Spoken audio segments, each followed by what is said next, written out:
Hello किसान वीरों, मैं सिमरनजीत सिंह स्वागत करता हूं आपका अपने चैनल किसान अड्डा पे। किसान वीरों, इस वीडियो के माध्यम से हम लोग बहुत ही आज महत्वपूर्ण विषय पे बात करने वाले हैं, क्योंकि किसान वीरों कई हमारे किसान भाइयों का हमसे सवाल रहता है कि हमने बहुत सारी दवाओं का इस्तेमाल कर लिया है, तब भी हमारे खेत से जो टॉप बोरर है या फिर कंसुआ है, यानी जिसको हम लोग अर्ली शूट बोरर बोलते हैं, वो नहीं जा रहा है। यानी विभिन्न प्रकार की उन्होंने स्प्रे कर ली, काफ़ी पैसा भी खर्च कर लिया, तब भी उनके खेत से किसान वीरों जो है टॉप बोरर हो या फिर कंसुआ हो, ये वहाँ से नहीं जा रहा।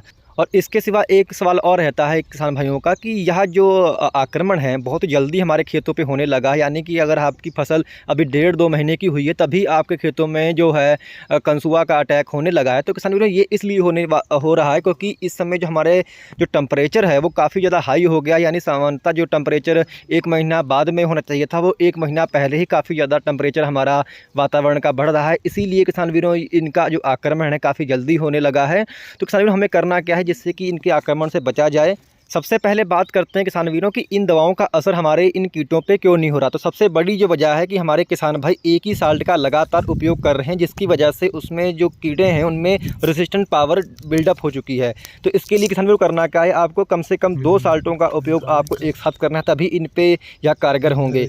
और इसके साथ साथ किसान वीरों हमें जो डालने की विधि है उस पर भी हमें थोड़ा परिवर्तन करना चाहिए। यानी बहुत से किसान भाई करते क्या हैं कि पानी लगाने के पहले ही दवाओं को डालते हैं, उसके बाद में खेत में पानी लगाते हैं। तो आपको करना क्या है किसान वीरों, पहले पानी लगाना है, जब उसमें चलने लायक हल्का हो जाए तो उसके बाद में आप उसमें इन दवाओं को डालें। इन दवाइयों के लिए आपके खेत में किसान वीरों नमी होना आवश्यक है। अगर आपके खेत में नमी की कमी होगी तब भी इन जो ये जितने भी कीटनाशक हैं इनका रिजल्ट आपके खेत में काफ़ी कम आएगा। और इसके साथ साथ एक कारण और है, क्योंकि लगातार हमारा टेम्परेचर बढ़ता जा रहा है। अगर किसान वीरों आप ये जितनी दवाएँ हैं अगर ज़्यादा टेम्परेचर होगा तो यह उस पर कार्य नहीं करती। यानी अगर आपका टेम्परेचर जैसे ही आपका 40 के ऊपर जाता है तो जितने भी ये साल्ट हैं, चाहे उसमें किसान वीरों क्लोरोपाइरीफास हो या फिर इमामेक्टिन बेंजोएट हो, ये कोई भी किसान वीरों जितने भी साल्ट हैं ये ज़्यादा टेम्परेचर पे कार्य नहीं करते हैं। तो आप कोशिश ये करें कि शाम के समय ही स्प्रे करें। और हो सके तो किसान वीरों अगर आपके यहाँ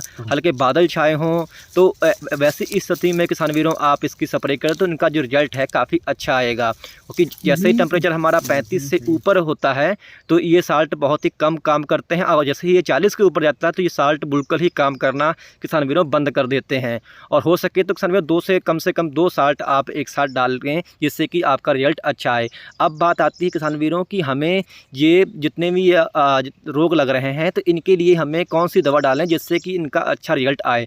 तो मैं पहले आपको किसान वीरों सबसे पहली जो दवा बताऊँगा उसमें क्लोरोपाइरीफास और साइपरमेथ्रिन जो कि किसान हमला नाम से आती है, इसमें आपको दूसरा साल्ट डालना है कार्टाप, जो किसान वीरों आपको 200 ग्राम कार्टाप लेनी है। और इसमें 1 लीटर आपको क्लोरोपाइरीफास साइपरमेथ्रिन आपको मिला के इसकी स्प्रे अपने 1 एकड़ खेत पे करना है, जिससे किसान वीरों आपका जो रिजल्ट है वो काफ़ी अच्छा आएगा इसका। और इसके साथ साथ किसान वीरों इन दवाओं के साथ साथ आपको एक चीज़ अवश्य में लाना, जिसको हम लोग बोलते हैं सिलिकॉन स्प्रेडर, क्योंकि किसान वीरों ये बहुत ही महत्वपूर्ण भूमिका निभाता है। ये हमारी जितनी दवा हम लोग डालेंगे इसको यहाँ पौधों की जो पत्तियाँ होती हैं उस पर चिपकाने का काम, यानी उसको फैलाने का काम उस पर पत्तियों पे करता है, जिससे किसान वीरों हमारी जो दवा है उस पर काफ़ी चिपकी रहती है, जिससे हमारा जो पौधा है उसको अवशोषित कर लेता है। अगर हम लोग इसकी सिलिकॉन स्प्रेडर की अगर बात करें मात्रा की, तो यहाँ किसान वीरों 5 ml एक टंकी जो आपकी 15 लीटर वाली होती है उसमें 5 ml पर्याप्त रहता है, और काफ़ी सस्ता आता है। 100 रुपये के लमसम इसका किसान वीरों रेट है। कई कंपनियां इसको ये बना रही हैं। तो ये आप जो भी दवा डालें कीटनाशक उसमें ये मिला के जरूर डालें, जिससे कि आपका जो रिजल्ट है वो काफ़ी अच्छा आ सके। और किसान जो दूसरा मेथड है यानी दूसरी दवा है वह है इमामेक्टिन बेंजोएट। ये काफ़ी किसान वीरों स्ट्रॉन्ग इंसेक्टिसाइड है, जो कि किसान 5% SG फॉर्म में आता है, यानी सॉल्युबल ग्रेनुअल होता है। और ये इसकी मात्रा की बात करें तो यह 100 ग्राम प्रति एकड़ के हिसाब से पर्याप्त रहता है। और इसमें अगर आपको इसका और भी अच्छा रिजल्ट लेना है तो आप इसमें क्लोरोपाइरीफास 1 लीटर मिला सकते हैं। अगर आप क्लोरोपाइरीफास 1 लीटर और इसमें इमामेक्टिन बेंजोएट 100 ग्राम अगर आप इसमें डालते हैं मिला के, तो इसका रिजल्ट काफ़ी अच्छा आएगा। और आपके जितने भी कीट हैं आपके गन्ने में लग रहे हैं, चाहे वह अर्ली शॉर्ट बोरर हो या टॉप बोरर, ये दोनों आपके इस स्प्रे से ख़त्म हो जाएंगे। अगर बात करें हम लोग तीसरे मेथड की, तो तीसरे मेथड में आप कार्बोसल्फान जो आती है 25% EC, इसको आप 250 ml प्रति एकड़ के हिसाब से यूज कर सकते हैं किसान वीरों। यह भी एक स्ट्रॉन्ग इंसेक्टिसाइड है, इसका भी काफ़ी अच्छा रिजल्ट आता है। इसके साथ साथ किसान वीरों आपके खेत में नमी का होना बहुत ही आवश्यक है। अगर आपके खेत में नमी नहीं होगी तो ये साल्ट बहुत ही कम काम करेंगे, यानी आपको इनके स्प्रे के पहले आपको खेत में पानी लगाना होगा।